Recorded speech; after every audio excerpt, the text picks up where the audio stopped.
नमस्कार, आज है 6 अक्टूबर, दिन गुरुवार। वक्त हो गया जी बिजनेस की बहुत ही खास पेशकश इंडिया 360 का। दिन भर की तमाम अहम खबरों का 360 डिग्री एनालिसिस करके आपको दिखाएंगे। लेकिन सबसे पहले वो खबरें जो बनी हैं आज की सुर्खियां। केपीएमजी के सर्वे में 86% सीईओज बोले अगले 12 महीनों में आ सकती है ग्लोबल मंदी। ग्लोबल मंदी की आशंका के बीच भारत पर बढ़ा एक्सपर्ट्स का भरोसा। इंडिया 360 में करेंगे विश्लेषण। मंदी का डर भारत पर क्यों है बेअसर। डब्ल्यूपीआई में बदलाव की तैयारी कर रही है सरकार। सर्विस सेक्टर को भी डब्ल्यूपीआई में शामिल करने की योजना। इंडिया 360 में करेंगे विश्लेषण। डब्ल्यूपीआई क्या है और इसमें सर्विस सेक्टर के आने से क्या बदल जाएगा। लगातार दूसरे दिन दौड़ा बाजार। निफ्टी 50 अंकों से ज्यादा तेजी के साथ 17,400 के पास बंद। एफएमसीजी और फार्मा को छोड़कर सभी सेक्टर इंडेक्स में हरियाली। इलेक्ट्रॉनिक स्मार्ट इंडिया का आईपीओ दूसरे दिन अब तक 7.5 गुना भरा। अनिल सिंघवी की सलाह, शॉर्ट टर्म निवेशक सिर्फ बड़े लिस्टिंग गेन के लिए लगाएं पैसे। और थाईलैंड के एक चाइल्ड केयर सेंटर में अंधाधुंध फायरिंग, 35 की मौत, मरने वालों में ज्यादातर बच्चे।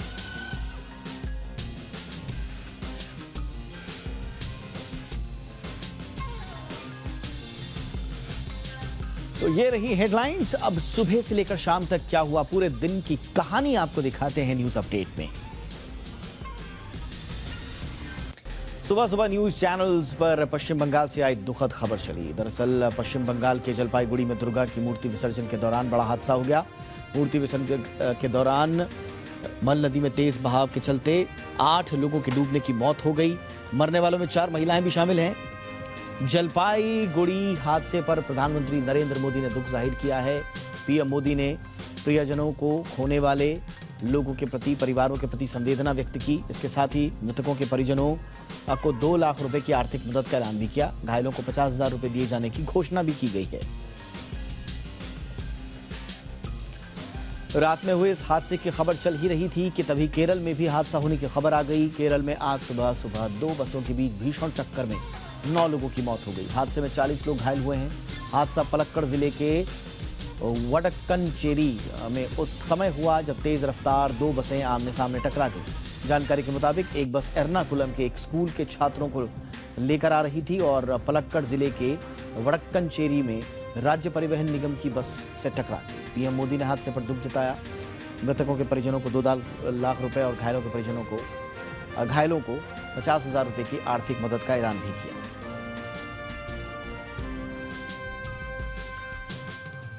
और आज सुबह सुबह न्यूज चैनल्स पर राहुल गांधी की भारत जोड़ो यात्रा सबसे ज्यादा सुर्खियों में रही और इसकी वजह थी सोनिया गांधी। दरअसल कांग्रेस की भारत जोड़ो यात्रा में पार्टी के अंतरिम अध्यक्ष सोनिया गांधी भी शामिल हुई। कर्नाटक के मांड्या जिले में राहुल गांधी और पार्टी के दूसरे नेताओं के साथ सोनिया गांधी ने यात्रा की। कांग्रेस अध्यक्षा जो है राहुल गांधी के नेतृत्व में चल रही इस यात्रा में सोनिया गांधी करीब 10 मिनट तक पार्टी कार्यकर्ताओं के साथ पैदल चली।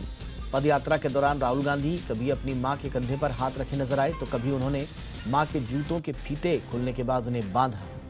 सोनिया गांधी के जूतों के फीते बांधने वाली फोटो सोशल मीडिया पर काफी वायरल हुई। इसी बीच कांग्रेस नेता उदित राज को एनसीडब्ल्यू यानी कि राष्ट्रीय महिला आयोग ने नोटिस भेजा है। उदित राज ने राष्ट्रपति द्रौपदी मुर्मू को लेकर आपत्तिजनक ट्वीट किया था। इसे लेकर एनसीडब्ल्यू ने नोटिस भेजा है। एनसीडब्ल्यू ने उन्हें अपने बयान पर माफी मांगने के लिए कहा है। उधर बीजेपी के प्रवक्ता संबित पात्रा ने कहा कि जिस प्रकार के शब्द उदित राज ने राष्ट्रपति जी के लिए प्रयोग किए हैं वो चिंताजनक हैं।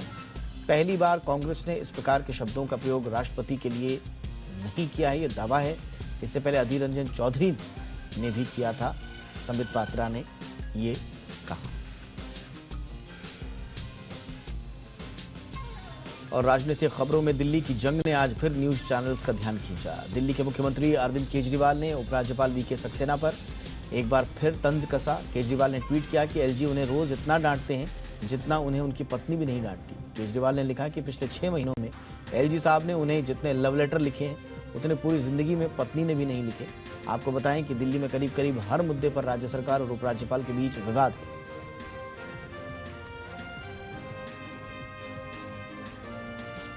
दूसरी तरफ मुंबई से गांधीनगर के बीच चलने वाली वंदे भारत आज दुर्घटना का शिकार हो गई। यह हादसा सुबह 11 बजे हुआ। बताया जा रहा है कि ट्रेन के आगे भैंसों का झुंड आ गया था। यह दुर्घटना वटवा स्टेशन से मणिनगर के बीच हुई। हादसे से इंजन का अगला हिस्सा क्षतिग्रस्त हुआ। रेलवे के मुताबिक इस घटना से थोड़ा सा नुकसान हुआ है, लेकिन ट्रेन के संचालन पर कोई असर नहीं पड़ा है। ट्रेन अपने निर्धारित समय से चल रही है। आपको बताएं कि प्रधानमंत्री नरेंद्र मोदी ने हाल ही में इस ट्रेन का उद्घाटन किया था।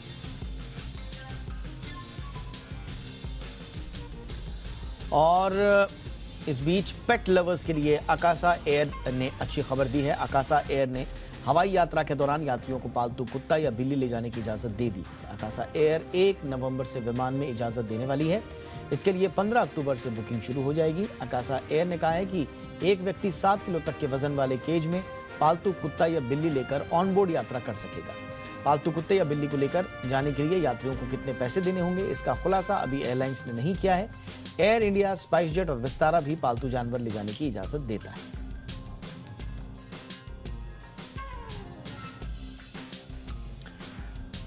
और आइए अब बात करें हमारी आज की कवर स्टोरीज की।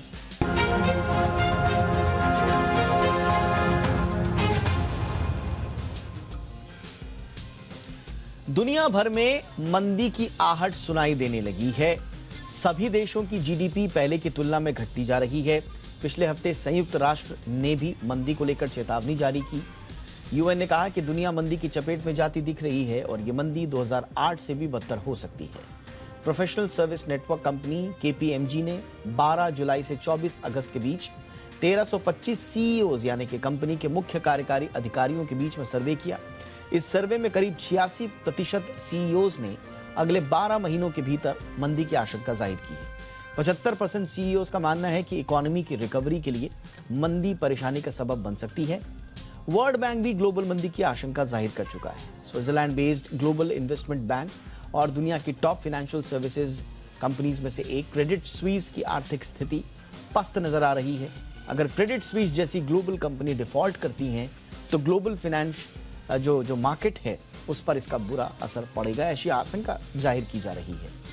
अब आपको वो वजहें बताते हैं जिसके चलते ग्लोबल मंदी की जो आशंका है काफी ज्यादा मजबूत होती जा रही है। ग्लोबल ग्रोथ के सबसे बड़े ड्राइवर माने जाने वाले यूनाइटेड स्टेट्स, यूरोजोन और चीन की हालत खस्ता है। आंकड़ों में देखें तो दुनिया की सबसे बड़ी इकोनॉमी यूनाइटेड स्टेट्स में महंगाई 40 साल के रिकॉर्ड पर हाई पर है। यहाँ जीडीपी में लगातार गिरावट नजर आ रही है। यूएस फेड लगातार ब्याज दरों में बढ़ोतरी करके महंगाई को नियंत्रित करने की कोशिश कर रहा है। वहीं यूरोप की सबसे बड़ी इकोनॉमी जर्मनी में महंगाई रिकॉर्ड लेवल पर है। यहाँ एनर्जी प्राइसेस 43% से ज्यादा बढ़ गए हैं। खुद जर्मनी के प्रतिष्ठित संस्थानों ने आशंका जाहिर की है कि 2023 तक जर्मनी की जीडीपी -7.9% तक नीचे आ सकती है। वहीं दूसरी तरफ एशिया की सबसे बड़ी इकोनॉमी चीन की बात करें तो यहां भी हालात बदतर हैं। चीन की रफ्तार कोविड लॉकडाउन की वजह से पहले से ही कम हुई है और अब ये रियल एस्टेट क्राइसिस से जूझ रहा है। यूएस, ब्रिटेन हो चाहे यूरोप हो, हर तरफ मंदी की आशंका है। अब जब पूरी दुनिया में मंदी की आशंका बढ़ रही है तब भी भारत की स्थिति मजबूत नजर आ रही है। क्यों, इसका आज विश्लेषण करेंगे। और ये पहली बार नहीं है। अब से कुछ वक्त पहले ब्लूमबर्ग ने एक रिपोर्ट जारी की थी जुलाई में, जिसमें कहा था कि भारत में मंदी की आशंका 0 है, यानी कि ना के बराबर है। और बाकी एक्सपर्ट्स भी भारतीय इकोनॉमी पर भरोसा जता रहे हैं और खुलकर बोल रहे हैं कि इस ग्लोबल मंदी में भारत मजबूती से खड़ा रहेगा। आखिर क्यों? इसकी कुछ वजह भी आपको हम बताते हैं, सरसरी वजह है, और बाद में इसका थोड़ा सा एक डीप एनालिसिस करने की कोशिश करेंगे। बड़ी बड़ी वजह आपको बताएं। दुनिया भर की इकोनॉमी जहां सिकुड़ती नजर आ रही है, वहां भारत की अर्थव्यवस्था के 7% से बढ़ने का अनुमान है। हालांकि आज वर्ल्ड बैंक का अनुमान थोड़ा सा कम हुआ है। उसके मुताबिक भारत की इकोनॉमी 6.5% की रफ्तार से बढ़ रही है। तो वर्ल्ड बैंक ने थोड़ा सा यहाँ पर चिंता की बात तो एक अपने अनुमान में जाहिर की है, लेकिन इसका भी विश्लेषण करेंगे। मंदी की आशंका के बीच वर्ल्ड बैंक ने जो कटौती की है इस पर भी हम आगे चर्चा करेंगे। लेकिन एक्सपर्ट्स का एक और मत है। उनका यह कहना है कि भारत में मंदी का असर ना के बराबर होगा। ग्रोथ की रफ्तार धीमी जरूर पड़ सकती है, जैसा कि वर्ल्ड बैंक भी कह रहा है, लेकिन जो मंदी के जो दूसरे जो असर पड़ते हैं उससे संभवतः भारत बचने में कामयाब रहेगा। मंदी से भारत के बचे रहने की सबसे बड़ी वजह है इसकी ग्लोबल इकोनॉमी पर कम निर्भरता। इसका मतलब क्या है? देखिए, भारत की जो अर्थव्यवस्था है उसकी 65% निर्भरता घरेलू खपत पर है। कंजम्पशन बेस्ड इन इकोनॉमी ज्यादा है, और अगर दुनिया के बाकी देशों में मंदी आई तो इसका फायदा भारत को उल्टा मिल भी सकता है, यह भी कहा जाता है, क्योंकि ग्लोबल मंदी से क्रूड की डिमांड पर असर पड़ेगा, जिससे कच्चे तेल की कीमतें घटेंगी। तेल की कीमतों में गिरावट से तेल का बिल कम आएगा, देश में पेट्रोल और डीजल सस्ता होगा। स्टैंडर्ड एंड पुअर के मुताबिक भारत के पास पर्याप्त फॉरेक्स रिजर्व भी है। आशंका ये जाहिर की जा रही थी घट रहा है, लेकिन इतना नहीं घटा है जितना दुनिया में स्थिति विकराल है। हमारे यहाँ फिर भी पर्याप्त है, और यहाँ की कंपनियों की बैलेंस शीट भी मजबूत दिखाई दे रही है।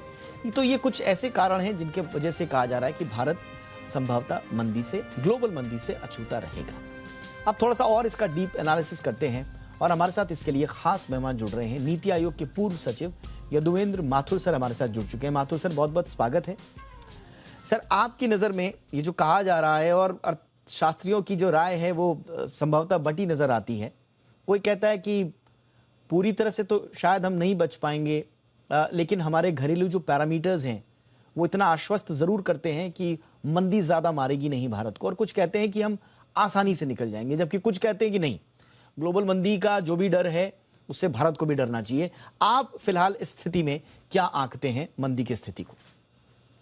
धन्यवाद। ये बहुत ही आपने एक अच्छा टॉपिक आज विश्लेषण के लिए रखा है, और सर्वप्रथम तो जितनी बातें आपने अभी दर्शकों को बताई हैं उससे मैं पूरी तरह से सहमत हूं, और ऐड ये करना चाहूंगा कि वैश्विक स्थिति का जो सर्वेक्षण केपीएमजी ने करा है, जिसकी रिपोर्ट चर्चा में है, आज हम लोग भी उसी पे चर्चा करके प्रारंभ कर रहे हैं, तो वो बड़ा एक western oriented UK, United kingdom में ये रिपोर्ट ओरिजिनेट हुई है। तो वेस्टर्न इकोनॉमीज, यूरोप की विशेषकर, तो वास्तविक में एक यूक्रेन वॉर को ले लें या जो कोविड उसके पहले एक तरह से मिसमैनेज हुआ इन यूरोपियन इकोनॉमीज में, उसको ले लें, तो उन देशों की तो प्रॉब्लम्स गंभीर हैं, और जर्मनी जैसी बड़ी इकोनॉमी भी दिक्कत में आएगी। लेकिन जो आपने आइडिया, जो फैक्ट आपने बताया कि 65% भारत की अर्थव्यवस्था डोमेस्टिक कंजम्पशन पे है, वो जहां इस युग में एक हमको संबल प्रदान करता है, क्योंकि हमारी डिपेंडेंस, जो हमारी ग्रोथ है, जो आंकड़े बता रहे हैं कि 13.5% ग्रोथ थी, लेकिन जब आप इन्फ्लेशन से उसको एडजस्ट करें तो भी हमारी ग्रोथ 7-7.5% इस वित्तीय वर्ष के क्वार्टर्स में हुई है। और आने वाले जो क्वार्टर में और अगले वर्ष के भी जो क्वार्टर के जो एस्टिमेट्स हैं वो थोड़े से कैलिब्रेट हुए हैं, लेकिन 7% की रियल जीडीपी ग्रोथ तो हमारा देश सुनिश्चित करेगा। तो हम बतेरी इकोनॉमी से आगे हैं। अब इशू केवल रहता है कि ये जो रिसेशन का डर बैठ गया है कि अगले 12 महीनों में वेस्टर्न इकोनॉमीज में रिसेशन आएगा, तो क्या इंडिया में भी आएगा, या उसका रूप क्या होगा, हमको चिंताएं क्या करनी चाहिए। तो तैयारी में तो हमको कहीं चूक नहीं करनी है, और मैं समझता हूं कि रिजर्व बैंक और वित्त मंत्रालय, राज्य सरकारें, ये सब पूरी तरह से एक सिंक्रोनाइज्ड वे में काम कर रही हैं। तो मैक्रो इकोनॉमिक जो स्टेबिलिटी है उस पर प्रश्न चिन्ह नहीं है। जो श्रीलंका में हुआ या और इकोनॉमीज में हुआ, ऐसा हम उससे दूर है, लेकिन हमको विजिलेंट रहना पड़ेगा और अलर्ट रहना पड़ेगा। बिल्कुल आपने सही कहा। हम पूर्णतः आश्वस्त तो नहीं हो सकते कि मंदी बिल्कुल आएगी और हमको कुछ भी नहीं होगा। उसके स्वाभाविक रूप से अर्थव्यवस्था पर जो उसके दुष्प्रभाव हैं, जो प्रभाव हैं, उसका प्रेशर ज़रूर आएगा। लेकिन जैसा हमने कहा, जैसा कि माथुर सर भी बता रहे हैं कि हमारा जो मैक्रो लेवल पे जो मैनेजमेंट है वो फिलहाल एक सही दिशा में जा रहा है। लेकिन इस बीच सर एक महंगाई का जो मोर्चा है वो थोड़ा सा चिंताजनक स्थिति में बना हुआ है, और एक ये वाली महंगाई इंपोर्टेड इन्फ्लेशन है, इसलिए कहा जा रहा है कि इस पर हमारा ज्यादा अख्तियार है नहीं। तो ऐसे में हम कोशिश तो कर रहे हैं कि महंगाई काबू में रहे और फॉरेक्स रिजर्व हमारे बैलेंस्ड रहें, लेकिन प्रेशर जो आएगा आरबीआई के ऊपर और सरकार के ऊपर, उससे क्या ऐसा करना होगा कि हम उस प्रेशर को हैंडल कर पाए? सही कहा आपने। तो एक तो रिजर्व बैंक ने जो मॉनेटरी पॉलिसी की जो रिपोर्ट्स आती हैं वो सब देखते होंगे, आप भी उसका दर्शकों को विश्लेषण करके बताते होंगे। तो रिजर्व बैंक भी केयरफुल है और वो ये देख रहा है कि जो कोर इन्फ्लेशन है या जो फूड इन्फ्लेशन है वो आम आदमी को हिट नहीं करे। तो उसके लिए गवर्नमेंट की गरीब कल्याण योजना और वो फूड की अवेलेबिलिटी उस पिछड़े उस वर्ग को एक तो वो सुनिश्चित करना चाहिए, कंटिन्यू करना चाहिए।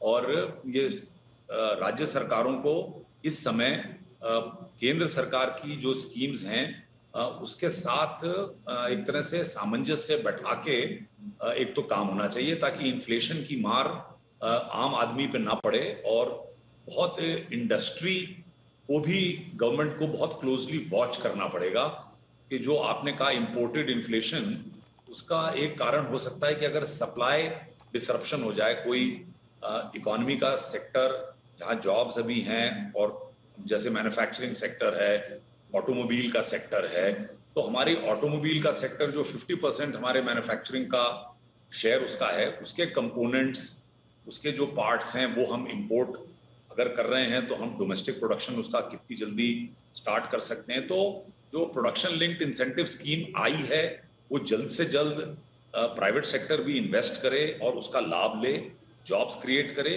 ताकि हमारी कंजम्पशन और हमारी इकोनॉमी जो कंपेटिटिवनेस की तरफ बढ़ रही है उसमें हम कहीं चूके नहीं। तो दो पॉइंट्स हैं, एक तो कंपेटिटिव इकोनॉमी बनने का इससे बढ़िया कोई टाइम नहीं है। लॉजिस्टिक्स और इंफ्रास्ट्रक्चर उस पर केंद्र सरकार, राज्य सरकार ध्यान दे रही हैं। इतना ज्यादा इंफ्रास्ट्रक्चर पे खर्चा हो रहा है और उसका प्रत्यक्ष रूप से जहां उपभोक्ताओं को, आम आदमियों को, चाहे मेट्रो बन रहे हैं, चाहे नई रेल की पटरियां पड़ रही हैं या इंडस्ट्रियल कॉरिडोर्स बन रहे हैं, उसके साथ साथ हमारी इकोनॉमी का जो लागत आती है 14-15% लॉजिस्टिक में, वो तीव्र रूप से गिरे।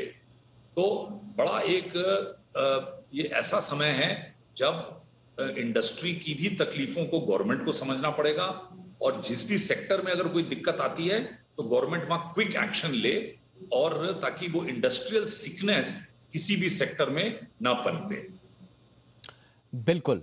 और इसीलिए ब्लूमबर्ग के इकोनॉमिस्ट के बीच में जो कुछ महीनों पहले एक सर्वे कराया गया था, उस सर्वे में साफ तौर पर ब्लूमबर्ग के जो इकोनॉमिस्ट थे उन्होंने साफ तौर पर कहा कि एशिया में भी मंदी की जो है 20 से 25% संभावनाएं उन्होंने जाहिर की थी, लेकिन भारत पर उन्होंने कहा था कि भाई इसका बहुत मामूली असर होगा और बड़ा ही अल्पकालिक होगा, क्योंकि भारत जैसे देश को आर्थिक दिक्कतों से उबरने में ज़्यादा वक्त नहीं लगेगा और उसके पीछे जो हमारे घरेलू कारण हैं हमने उन पर विस्तार से चर्चा भी की है। इसके अलावा एक और जो मोर्चे पर आश्वासन देता है कि हमारा फ्यूचर इतना डामाडोल नहीं है, वो है महंगाई को रोकने के लिए जो सरकार ने एक्शन लिए हैं। देखिए, समय पर दलहन का जो आयात शुल्क है और सेस में कटौती की फटाफट से, खाने वाले तेल और तिलहन पर जो स्टॉक सीमा लगाई वो एक बड़ा इंपॉर्टेंट स्टेप था। प्याज हो गया, दलहन के लिए जो बफर स्टॉक बनाए रखने की जो कोशिश थी वो की गई। गेहूं के निर्यात पर प्रतिबंध लगा, आटा, मैदा, सूजी के निर्यात पर अलग से प्रतिबंध लगाया गया। यहां तक कि हमने बाद में देखा कि ब्रोकन राइस जो है उसके एक्सपोर्ट पर भी प्रतिबंध लगा। इसी तरह से चीनी के एक्सपोर्ट पर भी रोक। मतलब कुल मिला के लगातार एक सीरीज ऑफ स्टेप्स जो है वो उठाए गए। ये थोड़ा सा माथुर सर बताता है कि आप जो दूरदर्शिता होनी चाहिए वो कम से कम दिख रही है। ये नहीं है कि हम वक्त के हालात के का हम इंतजार कर रहे हैं कि जब सर पर आ जाएगा संकट तब सोचा जाएगा। छोटे छोटे लेकिन एक कैलिब्रेटेड जो उपाय जिनको हम कहते हैं वो सरकार ने उठाए हैं और इसी का हम देखेंगे कि आगे हमको इसके फायदे मिलेंगे। सर बिल्कुल बिल्कुल आपने सही कहा। और ये मैं तो जो गवर्नमेंट की जितनी भी एजेंसीज हैं उन सबको हमको अप्रिशिएट करना चाहिए। चुनौतियां सबके सामने आती रहती हैं, लेकिन उन चुनौतियों का हम कैसे समाधान ढूंढे, ये बात बिल्कुल सही है कि अगर एग्री एक्सपोर्ट्स हमारे देश से वैसे ही होते रहते जैसा एक साल भर पहले प्लानिंग थी और ये फिर यूक्रेन वॉर का किसी को नहीं पता था, भारत भी ग्रेन एक्सपोर्ट कर सकता था। ग्रेन में हमारे यहाँ प्रोडक्शन अच्छा हुआ था, लेकिन फिर वजह से कुछ होर्डिंग अगर ना हो तो कुछ कानून भी सख्त होने चाहिए। तो हमारे फार्मर्स को भी अपने बिजनेस ओरिएंटेशन फार्मर्स का हो, इसलिए एग्रीकल्चर के क्षेत्र में भी जो रिफॉर्म्स आ रहे हैं उसको हमको समझना चाहिए और स्वागत करना चाहिए। एक रूढ़िवादी सोच से हटके हमको स्ट्रक्चरल एडजस्टमेंट जो हमारी अर्थव्यवस्था में हुए थे पिछले 4-5 सालों में, उसको हमको और आगे बढ़ाना है। और उसमें जैसा डाटा, डिजिटल डाटा और आर्टिफिशियल इंटेलिजेंस या जो भी नई टेक्निक सब, जैसे 5G लॉन्च हुआ है, 5G का अगर हम बहुत जल्द हमारे यंग एंटरप्रेन्योर्स, हमारे रिसर्च इंस्टीट्यूट्स, एग्रीकल्चर में अगर हम 5G को IoTs और उसमें कैसे लाएं, प्रिसिशन एग्रीकल्चर में कैसे जाएं, जो क्लाइमेट का दुष्प्रभाव कई जगह देख रहे हैं, यूनाइटेड स्टेट्स में तूफान आ रहे हैं, ये है, हमारे देश में भी क्लाइमेट का इम्पैक्ट आता है। तो हम इससे अपने फार्मर्स को, अपने उन एरियाज को हम कैसे रेजिलिएंट बनाएं, टेक्नोलॉजी को हम कैसे यूज करें, उसमें उसका इससे बढ़िया कोई समय नहीं आया है। हम cutting edge technology already use कर रहे हैं, जनधन, आधार, फाइनेंशियल इंक्लूजन, GST में रिफॉर्म्स, तो जितने हमारे जो खाके हैं, जो पेच हैं, वो सब अपनी जगह बैठे हैं। पूरी जो मशीन है वो बहुत अच्छे से चल सकती है और पॉवर्टी से, गरीबी से हम और लोगों को बाहर निकाल सकते हैं। बिल्कुल, जॉब्स और क्रिएट हो सकते हैं। नए एरियाज में सोलर एनर्जी और रिन्यूएबल एनर्जी को हम यूज कर रहे हैं। हमारी डिपेंडेंस फॉसिल फ्यूल पे इलेक्ट्रिक मोबिलिटी के माध्यम से 2 व्हीलर, स्कूटर बहुत जल्दी पूरी तरह से इलेक्ट्रिक होंगे। तो ये जो एक सनराइज एरियाज हैं, इसकी तरफ हम मिल के काम करें, तो कहीं इसमें अतिशोक्ति नहीं है कहने में कि हम 2027 के पहले वर्ल्ड की 3rd लार्जेस्ट इकोनॉमी बन जाए। Absolutely sir. और ऑलरेडी हमने यूके को ओवरटेक कर लिया है जी। Absolutely sir. और सबसे बड़ी बात यह है, हालांकि इसके 2 पहलू हैं। हम चाहते तो हैं कि अगर हमें बहुत ज़्यादा तरक्की करनी है और जो 2047 का विकसित देश बनने का जो सपना हम संजोए हुए हैं, उसमें हमें एक्सपोर्ट बेस्ड इकॉनमी ज़्यादा बनना होगा। लेकिन थोड़ा सा गनीमत ये है कि इस तरह के मौके जब आते हैं तो अच्छा लगता है। हम एक्सपोर्ट बेस्ड इकॉनमी नहीं है, क्योंकि अगर मंदी आती है तो थोड़ा सा एक्सपोर्ट अगर हमारा डामाडोल होता है तो हमारी स्थिति खराब हो जाती है। दूसरा, जो इंपोर्ट के भी स्तर पर हमारी एक ही चिंता है, और वो है क्रूड ऑयल का, क्योंकि इंपोर्ट हमारा ज़्यादातर वहीं निर्भरता है। और अगर वहाँ कीमतें उछलती हैं जैसा कि अभी हुआ है, तो हमारी घरेलू स्थिति थोड़ा खराब हो जाती है। लेकिन इसका एक फ्लिप साइड ये है मंदी का, कि जब मंदी आएगी तो स्वाभाविक रूप से जो कमोडिटीज हैं उनकी प्राइसेस कूल ऑफ होंगी, और अगर वो प्राइसेस कूल ऑफ होती हैं तो भारत के लिए एक पॉजिटिव संदेश होता है। तो इसलिए भी कहा जाता है कि अगर मंदी आए भी तो भारत के लिए पर्याप्त ऐसे पॉजिटिव जो संकेत होंगे जिससे हम कह सकते हैं कि भारत या तो अछूता रहेगा, पूरी तरह से तो नहीं, थोड़ा बहुत अछूता रहेगा, या फिर हम आसानी से पार पाने में कामयाब होंगे। बहुत बहुत शुक्रिया सर, यदुवेंद्र माथुर सर, आपने वक्त निकाला, इस महत्वपूर्ण विषय पर चर्चा की। Thank you so much. आगे बढ़ते हैं आज की हमारी दूसरी कवर स्टोरी। केंद्र सरकार थोक मूल्य सूचकांक यानी कि WPI में बदलाव करने पर विचार कर रही है। मीडिया रिपोर्ट्स की माने तो आने वाले दिनों में WPI में सर्विस सेक्टर को भी शामिल किया जा सकता है। ये रिपोर्ट्स जो बता रही हैं कि नीति आयोग के मेंबर रमेश चंद्र जी की एक अध्यक्षता वाला पैनल इस पर बाकायदा काम कर रहा है, और इसके पीछे वजह यह है कि सरकार पहली बार अर्थव्यवस्था के लगभग 60% हिस्से में प्राइस बिहेवियर को शामिल करना चाहती है, और इसके लिए वो एक नई सीरीज पर काम कर रही है। मौजूदा व्यवस्था देखें तो अभी खुदरा महंगाई यानी कि कंज्यूमर प्राइस इंडेक्स में सर्विस सेक्टर के साथ साथ शिक्षा, स्वास्थ्य, सिलाई, लॉन्ड्री, परिवहन, संचार, मनोरंजन की ये जो सेवाएं हैं इनका डेटा शामिल होता है। WPI में अभी सर्विस नहीं आता। अब रिपोर्ट के मुताबिक रमेश चंद सर्विस सेक्टर को WPI में शामिल करने के पक्ष में हैं। हालांकि कुछ मेंबर्स ने इस पर सवाल भी उठाए हैं। इस योजना को लागू करने में काफी ज्यादा वक्त भी लग सकता है, क्योंकि इस पर काफी बड़ा मंथन चलेगा। कुछ पैनलिस्ट का यह भी कहना है कि जहां फाइनेंशियल सर्विसेज और कम्युनिकेशंस का डेटा जुटाना आसान है, तो वहीं दूसरी सेवाओं का डेटा ले पाना काफी मुश्किल होता है। अब पैनल WPI के लिए बेस ईयर को भी चेंज करने की बात कर रहा है। 2011-12 का जो बेस ईयर है उसको अब 2017-18 तक ले जाने की बात की जा रही है। इसके पीछे भी कुछ तर्क दिए जा रहे हैं, क्योंकि जो कंजम्पशन बिहेवियर है वो पूरा का पूरा 2011 से और आज की डेट में बदल चुका है। इसलिए लोग एक्सपर्ट्स चाहते हैं कि हम बेस ईयर को भी शिफ्ट करें। जहां कुछ मेंबर्स इसके समर्थन में हैं तो कई इसके लिए दूसरा बेस ईयर चुनने पर जोर दे रहे हैं। आपको बताएं कि WPI यानी कि होलसेल प्राइस इंडेक्स की गणना थोक बाजार में उत्पादकों और बड़े कारोबारियों के भुगतान के आधार पर की जाती है और इसमें उत्पादन के पहले चरण में भुगतान किए गए मूल्यों की जो कैलकुलेशंस हैं वो की जाती हैं। भारत में महंगाई की गणना का जो आधार है उनमें से WPI और CPI है। अब ये WPI में तब्दीली होने से क्या कुछ बदल जाएगा और इसका मतलब क्या है? चर्चा के लिए इस वक्त हमारे साथ national institute of public finance and policy की सीनियर फेलो राधिका पांडे जुड़ चुकी हैं। राधिका, बहुत बहुत स्वागत है मैम आपका। सबसे पहले तो ये आइडिया एक आम भाषा में दर्शकों को अगर समझाना चाहें कि WPI में चेंजेस की बात क्यों की जा रही है या नीति आयोग का एक पैनल इस पे क्यों काम कर रहा है, कैसे समझाएंगे? जी देखिए, इन्फ्लेशन को मेजर करने के जो दो तरीके हैं, जैसे आपने बताया, एक होलसेल प्राइस इंडेक्स और CPI है, जो reserve bank of India inflation targeting के लिए यूज करती है, से ज्यादा रिलेटेड है।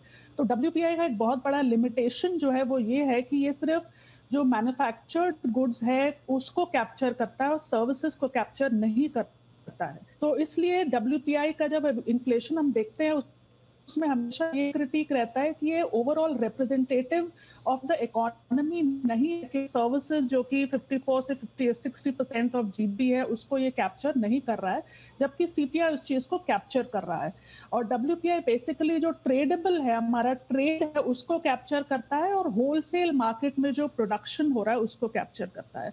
तो इसलिए अब ये बात आ रही है कि होलसेल प्राइस इंडेक्स को और रिप्रेजेंटेटिव बनाने के लिए या और वैल्यूएबल बनाने के लिए इसमें सर्विसेज को इंक्लूड किया जाना चाहिए, ताकि पूरी इकोनॉमी में जो प्राइस लेवल है उसको अच्छे तरीके से समझा जा सके, जैसे हम CPI के माध्यम से समझते हैं। एब्सोल्युटली। अच्छा, अब इसमें आपने सर्विस सेक्टर वाला तो इसमें क्लियर कर दिया, लेकिन इसमें एक और बहस चल रही है कि साहब आप बेस ईयर को शिफ्ट कीजिए। अब कमिटी ये जो खबरें आ रही हैं उसमें बताया जा रहा है कि 2011-12 का जो बेस ईयर है उसको आप 2017-18 तक ले जाइए। हालांकि इसमें भी दो मत हैं। कुछ लोग कह रहे हैं कि 2017-18 क्यों, 2021-22 में यानी कि पैंडेमिक के बाद में तो पूरा का पूरा रीशफल हो गया इकोनॉमी में, तो आपको मोस्ट रीसेंट ईयर्स लेना चाहिए बेस ईयर के तौर पे। आपका इस पर क्या नजरिया है? जी बिल्कुल, जो भी ये हम प्राइस इंडेक्सेस मेजर करते हैं, इसका जो बेस ईयर है वो नॉर्मली हमेशा 5 साल में चेंज होना चाहिए। जो एक इंटरनेशनल बेस्ट प्रैक्टिस है वो हमें यही बताती है कि बेस ईयर हर 5 साल में चेंज होना चाहिए। अभी हमारा 11-12 का बेस ईयर है, जो CPI के लिए भी प्रॉब्लमैटिक है और WPI के लिए भी, क्योंकि एक तो हमारा कंजम्पशन बास्केट काफी चेंज हो चुका है और दूसरा टेक्नोलॉजिकल चेंजेस बहुत हो चुके हैं, जिसके कारण कंजम्पशन पैटर्न बहुत चेंज हो चुका है, जो CPI में या WPI में रिफ्लेक्ट नहीं होता है। तो इसलिए ये बात आ रही है कि बेस ईयर को अपडेट करना है। अब 17 को अपडेट करना मेरे हिसाब से एक ज्यादा वैलिड चीज नहीं है, क्योंकि उसके बाद 20-21 आपका बहुत ही एबनॉर्मल साल रहा, 21-22 में भी रिकवरी थोड़ी बहुत हुई। इसलिए चाहे आपको थोड़ा और टाइम लगे, लेकिन it be as recent as possible, ताकि जो अभी के टेक्नोलॉजिकल चेंजेस, स्पेशली पैंडेमिक के बाद जो चेंजेस हुए हैं कंजम्पशन पैटर्न में, उसको भी कैप्चर किया जा सके। भले ही इससे ज्यादा टाइम लगेगा, लेकिन जहां हमने इतने साल वेट किया है, एक थोड़ा सा और समय वेट करके, लेकिन एक रिप्रेजेंटेटिव कंजम्पशन बास्केट हमारे सामने आएगी और उससे हम प्राइसेस को और इफेक्टिवली मेजर कर पाएंगे। राधिका जी, क्या इन्फ्लेशन पर स्वाभाविक रूप से जो अभी तक के जो हमारी कैलकुलेशंस हैं जिन पैरामीटर्स के आधार पर, उनसे अगर कुछ तब्दीलियां आएंगी तो इन्फ्लेशन पर भी कुछ चेंजेस आएंगे? आलोचक जो हैं इस पूरी व्यवस्था के, वो कहते हैं कि हो सकता है कि ये एक तरह से मैनेज करने की कोशिश की जा रही हो जो इन्फ्लेशन के आंकड़े हैं। आपको क्या लगता है, ये उस खतरे की कोई आहट आप देखती हैं, या आपको लगता है कि अगर हम 60% जो इकोनॉमी को अगर हम समाहित करते हैं WPI में, तो हमें ज्यादा असरकारक आंकड़े मिलेंगे महंगाई के ज्यादा प्रैक्टिकल कैलकुलेशंस के लिए? जी बिल्कुल, ज्यादा असरदार और इफेक्टिव और ज्यादा करेक्ट रिप्रेजेंटेटिव प्राइस सैंपल को हमें देखने को मिलेगा, लेकिन इसमें कुछ जो प्रैक्टिकल डिफिकल्टीज हैं उनको भी देखना पड़ेगा कि अदरवाइज अगर आप सर्विसेज को ठीक से मेजर नहीं कर रहे हैं तो और मिसलीडिंग हमारे पास रिजल्ट्स आ सकते हैं। तो इसलिए बहुत जरूरी है कि हम कौन सी सर्विसेज मेजर कर रहे हैं और उनको हम कैसे मेजर कर रहे हैं, क्योंकि काफी सारी सर्विसेज ऐसी हैं जो अनऑर्गेनाइज्ड हैं जिनको मेजर करना आसान नहीं है। और दूसरा पॉइंट ये है कि आप कैसे डिस्टिंग्विश करेंगे कि ये होलसेल प्राइस है या रिटेल प्राइस है, क्योंकि काफी सारी सर्विसेज जैसे मेनली जो फाइनेंशियल सर्विसेज है उसमें कंज्यूमर इंटरफेस है, तो क्या आप उसको रिटेल प्राइस में मानेंगे या होलसेल प्राइस में मानेंगे। तो ये जो टेक्निकल एस्पेक्ट्स है इस पे सरकार को पहले एक वाइट पेपर या जो मेथोडोलॉजी क्या होगी इस पे बहुत ब्रेनस्टॉर्मिंग और डिस्कशन होना चाहिए, उसके बाद ही सर्विसेज को इंक्लूड किया जाना चाहिए ताकि हमको एक वी मेक अ प्रोग्रेस, हमको एक बेटर रिप्रेजेंटेटिव सैंपल और रिप्रेजेंटेटिव मेजरमेंट ऑफ प्राइसेस मिल सके। बिल्कुल, देखिए ये बहुत बड़ा एक फैसला होगा अगर हम इस पर आगे बढ़ पाए, लेकिन आपने बिल्कुल सही कहा कि बड़ा डिफिकल्ट होता है सर्विस के डेटा लेना, और खास तौर से उन सेक्टर्स में जो ऑर्गेनाइज्ड नहीं है। अब आप एजुकेशन की जो सर्विस हैं, हेल्थ केयर की सर्विसेज, इसका आप डेटा कैसे जुटाएंगे, क्या जुटाएंगे, कोई ठोस पैरामीटर अभी है नहीं। तो आपको क्या लगता है मैम, मोटा मोटा अगर हम एक अनुमान लगाना चाहें और अगर हम इस पे आगे बढ़ना चाहें तो कितना समय लग जाएगा WPI को बदलकर हमें नई व्यवस्था लगाने में? देखिए ये काम ऐसा है जो इंक्रीमेंटल फेज में भी हो सकता है। पहले आप कुछ ऐसी सर्विसेज को इंक्लूड करें, तो पहले हम एक सर्विस इंडेक्स अलग से कैप्चर करें, जैसे हम ट्रेड में करते हैं। हमारा ट्रेड इन गुड्स अलग है, ट्रेड इन सर्विसेज की जो टाइम सीरीज आती है, हमारी जो डेटा आता है वो अलग आता है, और ट्रेड इन सर्विसेज बहुत रिसेंट है और ट्रेड इन गुड्स बहुत पहले से चला आ रहा है। उसी तरीके से हम सर्विसेज प्राइस पे भी अलग से पहले सीरीज बनाएं और धीरे धीरे उसका कॉम्पोजिशन को और वाइडन करें। पहले हम उन सर्विसेज को ले जिनका डेटा ऑलरेडी अवेलेबल है, और धीरे धीरे जब हमें बाकी सर्विसेज जो कि अनऑर्गेनाइज्ड में है उनका मेथोडोलॉजी हमारा क्लियर हो जाए, फिर हम धीरे धीरे उसको और रिप्रेजेंटेटिव बनाएं। उससे ये होगा कि एटलीस्ट हमें कुछ अर्ली इंडिकेशंस तो मिलेंगे कि सर्विसेज में प्राइस मूवमेंट्स कैसे हो रहे हैं। एब्सोल्युटली, बहुत बहुत शुक्रिया राधिका पांडे जी, आपने वक्त निकाला और इस महत्वपूर्ण विषय पर विश्लेषण दिया। Thank you so much. आइए और अब बात बाजार की। आज बाजार में तेजी देखी गई। सेंसेक्स 156 अंक बढ़कर 58,222 के स्तर पर बंद हुआ। आज ग्लोबल बाजारों से मिले जुले संकेत थे, लेकिन इसके बावजूद भारतीय बाजार ने अपनी ताकत दिखाई और 150 अंकों की तेजी के साथ निफ्टी को हरे निशान में शुरुआत हुई। दिन के दौरान बाजार कुछ मुनाफा वसूली भी आई बाजार में, लेकिन निफ्टी ने खुद को संभाल लिया और आखिरी घंटे में फिर दबाव बढ़ गया और 57 अंकों की बढ़त पर बाजार बंद हुआ। आज दिग्गजों के मुकाबले छोटे और मझोले शेयरों में ज्यादा बेहतर कारोबार हुआ। पूरा एक्शन दिन भर का कैसा रहा, बता रहे मेरे सहयोगी कुशल गुप्ता। वीकली एक्सपायरी के दिन बाजारों में आज भारी उतार चढ़ाव हमें देखने को मिला और ऑलमोस्ट दिन के लो पॉइंट पर जाकर बाजार बंद होते हुए नजर आए। तो हेवी वॉलेटिलिटी के बीच खासकर अगर आप छोटे मझौले शेयर को देखें तो वो एक सरप्राइज मूव था। यहाँ पर आपको इंडेक्स लेवल पर तेजी आती हुई नजर आई। इनफैक्ट यहाँ पर निफ्टी में चढ़ने वाले शेयरों में शानदार तेजी अगर कहीं थी तो वो था मेटल स्पेस, जहाँ पर JSW स्टील, हिंडाल्को, कोल इंडिया जैसे स्टॉक्स ने 4 से 5% तक के दमदार गेंस ये होल्ड आउट करते हुए भी नजर आए। जहां तक गिरावट की बात है, निफ्टी में गिरने वाले शेयरों में भारतीय एयरटेल समेत HUL और SGFC लिमिटेड जैसे स्टॉक शामिल रहे। जो कुछ स्टॉक्स फोकस में थे, इनफैक्ट महाराष्ट्र सरकार के साथ जो JSW एनर्जी की सब्सिडियरी ने MOU साइन किया था, उसके बाद आप देखिए शानदार उछाल, ऑलमोस्ट 13% तक का दमदार तेजी यहां पर भी देखने को मिला। और कुछ एक स्टॉक्स जिसमें HEG, ग्रीनलैंड इंडस्ट्रीज और स्टरलाइट टेक जैसे स्टॉक्स 10 से 12% तक का इंट्राडे मूव भी यहां पर देते हुए दिखे। यही नहीं, टॉप गेनर्स में स्पाइस जेट जो ECA GLC मिलता हुआ नजर आया था इनको, इनफैक्ट ओवरऑल पूरी इंडस्ट्री को वो काफी पॉजिटिव था। साथ ही भारत फोर्ज जो रिकॉर्ड स्तरों पर क्लास 8 ट्रक्स ऑर्डर आते हुए दिखे, वहां पर उस वजह से भारत फोर्ज समेत आपको सामवर्धन, मदरसन जैसे स्टॉक्स में भी अच्छी तेजी आज के सत्र में बनी। Persistent system, IT space, in fact mid cap IT space काफी बजिंग था। और मजगांव डॉक की भी अगर आप बात करें तो शिपिंग सेक्टर लगातार तेजी में बना हुआ था और आज यहां पर लीड करता हुआ दिखा। मजगांव डॉक का शेयर 7.5% तक के दमदार गेंस यहां पर थे। दूसरी तरफ टॉप लूजर्स में गोदरेज कंज्यूमर प्रोडक्ट्स, ऑब्वियसली जिस तरह से इनके बिजनेस अपडेट आते हुए दिखे, उसका नेगेटिव इंपैक्ट आपको इस स्टॉक पर आता हुआ नजर आया। त्रिवेणी टर्बाइन, शीला फोम जैसे स्टॉक्स पर भी 3 से 4% तक का दबाव था। तो ओवरऑल अगर आप देखेंगे तो बाजार की जो ब्रेड थी छोटे मझौले शेयरों में तो अच्छी रही, पर दूसरी तरफ फ्रंटलाइन इंडेक्स में आपको कहीं तेजी पर कहीं मंदी के सौदे भी बनते हुए नजर आए और इसी वजह से वीकली एक्सपायरी के दिन मार्केट काफी आज का वॉलेटाइल रहा। और अब बात करते हैं अमेरिकी बाजारों की। जरा वहां पर किस तरह का कारोबार चल रहा है, जरा फटाफट से एक नजर वहां भी डाल लेते हैं। तो देखिए, गिरावट का दौर अमेरिकी बाजारों में साफ दिख रहा है। 133 अंकों की गिरावट के साथ डाउ जोन्स 30,139 के स्तर पर कारोबार करता हुआ नजर आ रहा है और नैस्डैक में भी आप देखिए 0.5% की गिरावट, 58 अंकों की गिरावट के साथ नैस्डैक 11,089 के स्तर पर कारोबार करता हुआ नजर आ रहा है। S&P में भी गिरावट 3,768 के स्तर पर S&P में कारोबार। तो अमेरिकी बाजार इस वक्त गिरावट के साथ कारोबार करते हुए नजर आ रहे हैं। अफ्रीकी देश गाम्बिया में कफ सिरप पीने से 66 बच्चों की जान चली गई। इस कफ सिरप को भारतीय कंपनी मेडन फार्मा ने बनाया था। बच्चों की मौत के बाद भारत सरकार भी एक्शन में आ गई है। देश के ड्रग रेगुलेटर DGCI ने मानकों की जांच शुरू कर दी। अफ्रीकी देश गाम्बिया में कफ सिरप पीने से 66 बच्चों की मौत का मामला गहरा गया है। WHO ने भारत में फार्मास्यूटिकल्स कंपनी के बनाए 4 कफ सिरप को लेकर अलर्ट जारी किया है। WHO ने कहा है कि इन कफ सिरप की गुणवत्ता 2M दर्जे की थी और ये प्रोडक्ट मानकों पर खरे नहीं उतरे हैं। ऐसे में गाम्बिया में बच्चों में इन कफ सिरप का इस्तेमाल मौत की वजह बनी।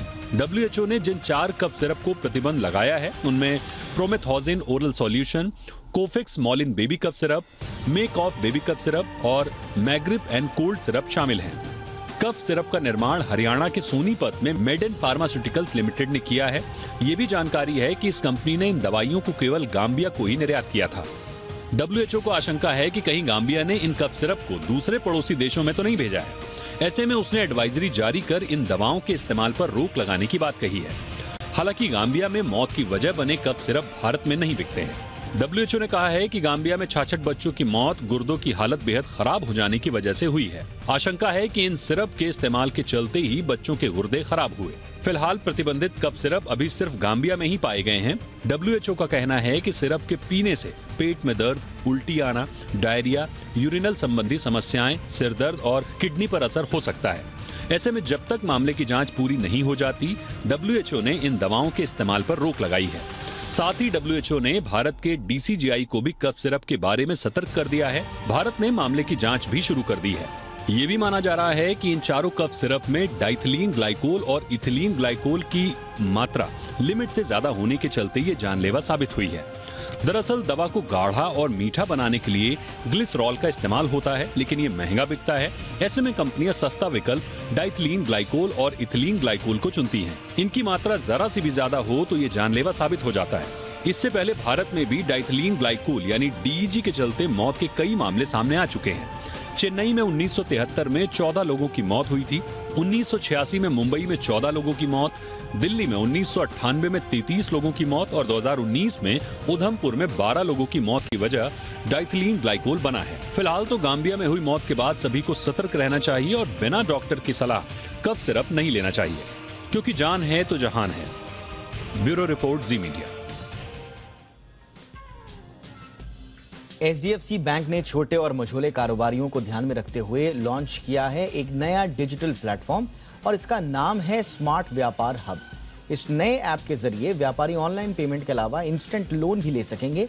साथ ही वो अपने ग्राहकों के साथ भी इसी ऐप के जरिए जुड़ सकेंगे। हमारे संवाददाता सुबोध मिश्रा ने खास बातचीत की HDFC बैंक के पराग राव से। आइए सुनते हैं। HDFC ने अपना नया डिजिटल इनिशिएटिव शुरू किया है स्मार्ट व्यापार हब। आखिर कैसा होगा ये जो डिजिटल इनिशिएटिव है और क्या है, इसके लिए हमारे साथ हैं HDFC के पराग राव जी। आइए इनसे बात करते हैं। सर, सबसे पहले तो जी बिजनेस में आपका स्वागत है। धन्यवाद। सर, नया इनिशिएटिव, डिजिटल इनिशिएटिव कितना ये खास रहेगा, खासतौर से जो व्यापारी हैं जिनके आपने ध्यान रखते हुए, तो छोटे और मझोले जो व्यापारी हैं उनके लिए कैसे खास रहेगा और वो क्या बेनिफिशियल रहेगा? पेमेंट के अलावा उसमें हमने बैंकिंग सर्विसेज भी डाली है, तो ये full fledged banking services app है।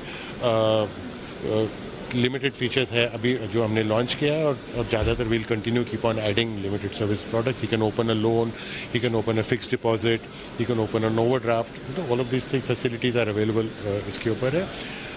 लेंडिंग जो है very important for driving and helping merchant grow business. शुरुआत में हमने 3 प्रकार के लोन लॉन्च किए. Loan on a credit card, दुकानदार लोन, ओवरड्राफ्ट लोन. ये भी प्री अप्रूव्ड जो उनकी एलिजिबिलिटी है वो ऐप में अवेलेबल होगी. कस्टमर को सिर्फ टैप करना है और वो पैसा तुरंत के अकाउंट में हो जाएगा. हमने चौथा एक की फीचर डाला हुआ है जिसमें मर्चेंट वैल्यू एडेड सर्विसेज जो बोलते हैं ऐड किया हुआ है. ये जो फीचर्स है जैसे कि मर्चेंट अपने कस्टमर को लॉयल्टी दे सकता है.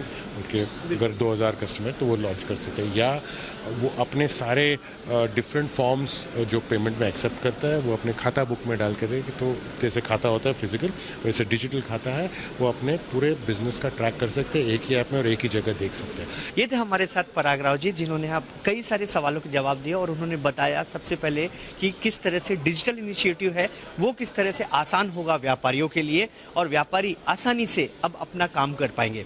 कैमरामैन दिलीप के साथ सुबोध मिश्रा, जी मीडिया, मुंबई. आस्था और विश्वास के नाम पर लोग अपनी जान भी जोखिम में डाल देते हैं. एमपी के मंदसौर में दशहरे के दिन लोगों ने आग का खेल खेला. आग के गोलों से एक दूसरे पर हमले हुए. यही नहीं, धधकते शोलों पर लोगों ने दौड़ भी लगाई.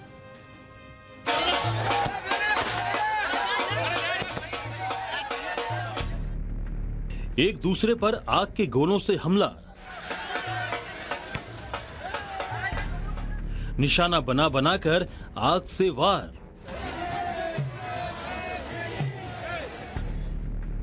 आस्था के नाम पर जान से खिलवाड़. हजारों की भीड़ आग से हमले के खेल का तमाशा देख रही है. ये मंजर है मध्य प्रदेश के मंदसौर का. यहाँ विजयदशमी के मौके पर लोग अजीबोगरीब लेकिन खतरनाक खेल खेलते हैं. खेल ऐसा कि कभी भी कोई बड़ा हादसा हो सकता है. आग लग सकती है, लोग झुलस भी सकते हैं. अब मंदसौर की ही दूसरी तस्वीर देखिए. यह है आग पर अंधविश्वास की दौड़. धधकते शोलों पर आस्था की दौड़.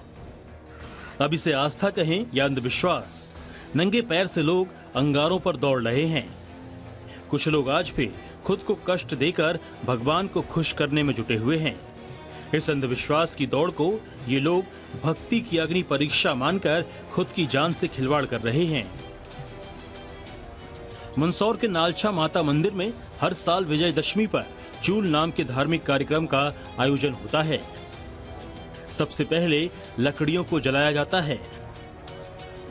जब लकड़ियों में आग तेज हो जाती है, जब लकड़ियां धधकते शोलों में तब्दील हो जाती है, तब शुरू होता है दहकते अंगारों की सेज पर अंधविश्वास की दौड़. जवान से लेकर बुजुर्ग तक आग पर दौड़ते हैं.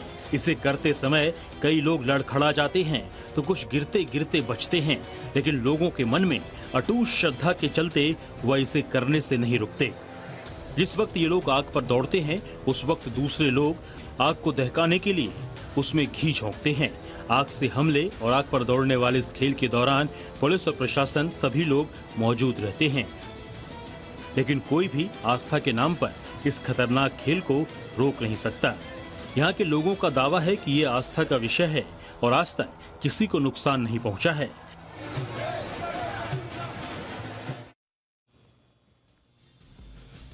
सेल्फी का क्रेज ही कुछ ऐसा है कि लोग जान पर खेल जाते हैं. आपने रेलवे लाइन पर, ऊंची इमारतों पर, समंदर के बीच में सेल्फी लेती तस्वीरों को जरूर देखा होगा, लेकिन क्या कभी आपने बाघ के साथ सेल्फी लेते हुए किसी को देखा है? अगर नहीं तो आइए देखते हैं.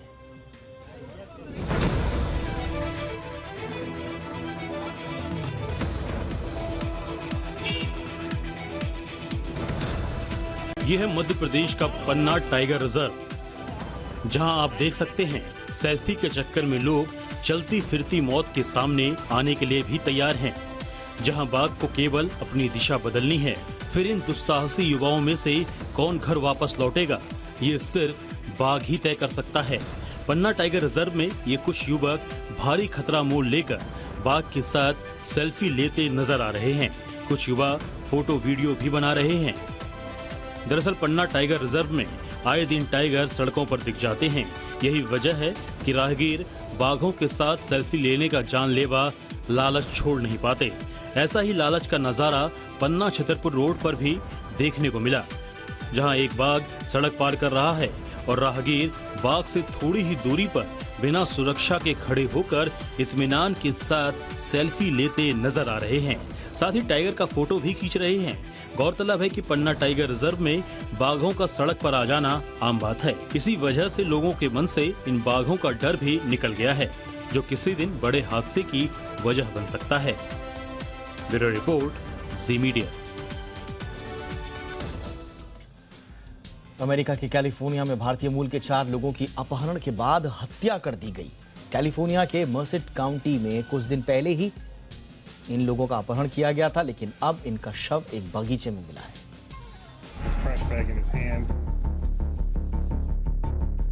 अमेरिका के कैलिफोर्निया में भारतीय मूल के जिन 4 लोगों का अपहरण हुआ था, अब उनके शव बरामद हुए हैं। इन लोगों के शव एक बाग में बरामद किए गए। इन 4 लोगों में एक बच्ची भी शामिल है। As you're well aware, for the last 3 days we've been working a kidnapping that we had actually seen on a closed circuit TV. Tonight our worst fears have been confirmed. We found the 4 people from the kidnapping and they are in fact deceased. इस पूरे परिवार को बीते 3 अक्टूबर को दक्षिण highway 59 के 800 block से जबरदस्ती किडनैप कर लिया गया था। सीसीटीवी फुटेज में ये पूरी किडनैपिंग की तस्वीरें रिकॉर्ड हो गई थीं। मास्क पहने एक संदिग्ध पूरे परिवार को किडनैप करके गाड़ी में ले जाता दिखाई दे रहा है। पुलिस ने इस 48 साल के शख्स को हिरासत में लिया था। परिवार पंजाब के होशियारपुर जिले के टांडा के पास एक गांव हरसी से ताल्लुक रखता है। परिवार का अमेरिका में खुद का ट्रांसपोर्ट का बिजनेस है। जिस परिवार को अपहरण करके मार दिया गया, उनमें जसदीप सिंह, उनकी पत्नी जसलीन कौर और 8 महीने की बेटी आरूही के साथ और एक रिश्तेदार शामिल है। आ मकान बनाया सी ते बाद च उन्होंने सोच लिया भी पुराना घर दे देने, वो असी खरीदिया। मतलब बहुत साडे नाल प्यार सी। जिन्ना उन्हां नूं चंगा कह लो उन्ना ही थोड़ा है। इन्ने बच्चे चंगे सी कि ਅਸੀਂ ਇਹਨਾਂ ਦੇ ਘਰ ਆਉਂਦੇ ਜਾਂਦੇ ਸੀ। बहुत बढ़िया परिवार सीगा, पर आज जो होया ये नहीं होना चाहिए। परिवार की कार सोमवार देर रात जली हुई हालत में मिली थी। इसके अलावा ये भी पता चला था कि किडनैप किए गए इन लोगों में से किसी एक के एटीएम का इस्तेमाल भी किया गया है। इसके बाद एटीएम का इस्तेमाल करने वाले संदिग्ध को हिरासत में ले लिया गया। हिरासत में लेने के बाद यीशु मैनुअल सालगार्डो ने खुदकुशी करने की कोशिश की। संदिग्ध को अस्पताल में भर्ती कराया गया और साथ ही साथ पूछताछ भी की गई। ब्यूरो रिपोर्ट, जी मीडिया। थाईलैंड में आज उस वक्त कोहराम मच गया जब एक चाइल्ड केयर सेंटर पर अंधाधुंध गोलियां बरसाने लगी और चारों तरफ चीख पुकार मच गई। थाईलैंड के पूर्वोत्तर प्रांत में मास शूटिंग में 30 से ज्यादा लोग मारे गए। इनमें ज्यादातर बच्चे हैं। जिसने इस क्रूर घटना को अंजाम दिया वो दरअसल एक पूर्व पुलिस अधिकारी है। आरोपी के बारे में यह भी जानकारी मिली है कि ड्रग्स से जुड़े मामले में उसे नौकरी से निकाल दिया गया था। मीडिया रिपोर्ट्स के मुताबिक लोगों की हत्या करने के बाद आरोपी शख्स ने अपने बच्चे और पत्नी को गोली मार दी और उसके बाद खुद को भी गोली मार दी। और ऐसी ही घटना साउथ मैक्सिको के टोटोलेपन शहर में बंदूकधारियों ने मेयर कोर्नाडो मेंडोजा समेत 18 लोगों की गोली मारकर हत्या कर दी। घटना के बाद लॉ एंड ऑर्डर सिचुएशन को देखते हुए शहर में आर्मी की तैनाती कर दी गई। खबरों के मुताबिक मैक्सिको के सैन मेगुल टोटोलेपन के सिटी के हॉल में बदमाशों ने अंधाधुंध फायरिंग की। गोलीबारी के कारण सिटी हॉल और उसके आसपास अफरा तफरी मच गई। हमले में कुछ पुलिस के जवान भी मारे गए हैं। मैक्सिको सिटी में 15 दिन के भीतर गोलीबारी की यह तीसरी घटना है। पुलिस को शक है कि इस हमले में लॉस टेक्योलोरस गैंग का हाथ है।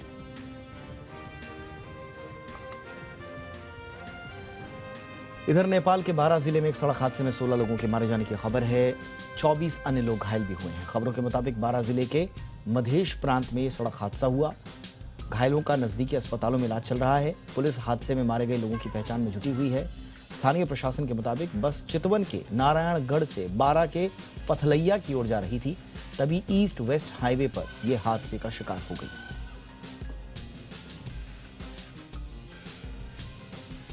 इस साल साहित्य यानी कि लिटरेचर का नोबेल पुरस्कार फ्रांस की लेखिका एनी एर्नेक्स को देने का ऐलान किया गया है।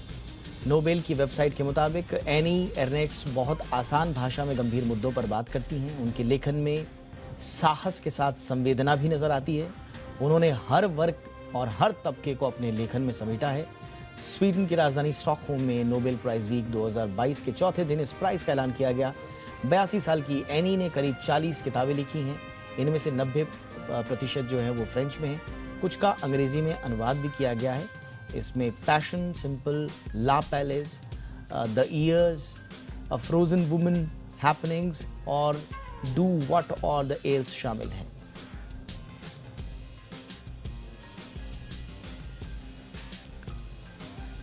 कुछ मनोरंजन जगत की खबरें। बॉलीवुड एक्ट्रेस सुष्मिता सेन ने सोशल मीडिया के जरिए अपनी नई सीरीज का फर्स्ट लुक शेयर किया है। इस सीरीज में वो ट्रांसजेंडर गौरी सावंत की भूमिका निभाने वाली हैं। ट्रांसजेंडर गौरी सावंत मुंबई की एक एक्टिविस्ट हैं। सीरीज का फर्स्ट लुक में सुष्मिता साड़ी, माथे पर बड़ी सी लाल बिंदी और गले में माला पहनकर बदले हुए अंदाज में नजर आ रही हैं। ऐसा पहली बार होगा जब सुष्मिता किसी ट्रांसजेंडर के रोल में दिखाई देंगी। फैन से लेकर सेलेब्स तक सुष्मिता के इस लुक को लेकर खूब पसंद कर रहे हैं। टीजर रिलीज होने के बाद से ही प्रभास की फिल्म आदि पुरुष विवादों में है। सोशल मीडिया पर फिल्म के टीजर को लेकर जोरों शोरों से विवाद चल रहा है।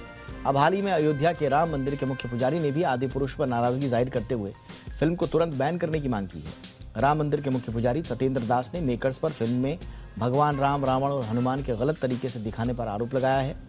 उन्होंने कहा कि आदि पुरुष में जिस तरह से रावण को दिखाया गया है वो बिल्कुल गलत और निंदनीय है। बॉलीवुड एक्ट्रेस अनन्या पांडे इन दिनों ड्रीम गर्ल 2 की शूटिंग में व्यस्त हैं। शूटिंग में वापसी से पहले इन्होंने अपने इंस्टाग्राम पर एक वीडियो शेयर किया। इस वीडियो में अनन्या ट्रेडिशनल लुक में दिखाई दे रही हैं। वीडियो में अनन्या ने पिंक एंड व्हाइट कुर्ती में बिंदी लगाई हुई है और इसी के साथ उन्होंने बालों को खुला रखा है, जिसमें वो बेहद खूबसूरत लग रही हैं।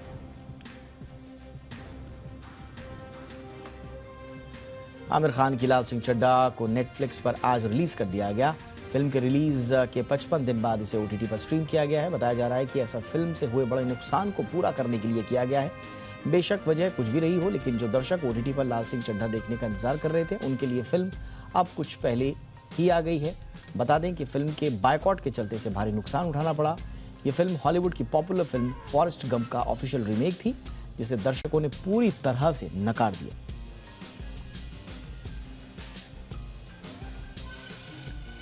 मणिरत्नम के निर्देशन में बनी film Ponniyin Selvan box office पर ताबड़तोड़ कमाई कर रही है। यह फिल्म इंडिया के साथ साथ विदेशी ऑडियंस को भी इंप्रेस करने में सफल रही।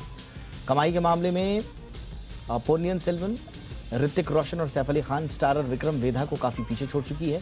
रिपोर्ट के मुताबिक फिल्म ने जहां वर्ल्ड वाइड बॉक्स ऑफिस पर 300 करोड़ रुपए का जादुई आंकड़ा पार कर लिया है, वहीं इंडियन बॉक्स ऑफिस पर भी शानदार प्रदर्शन जारी है।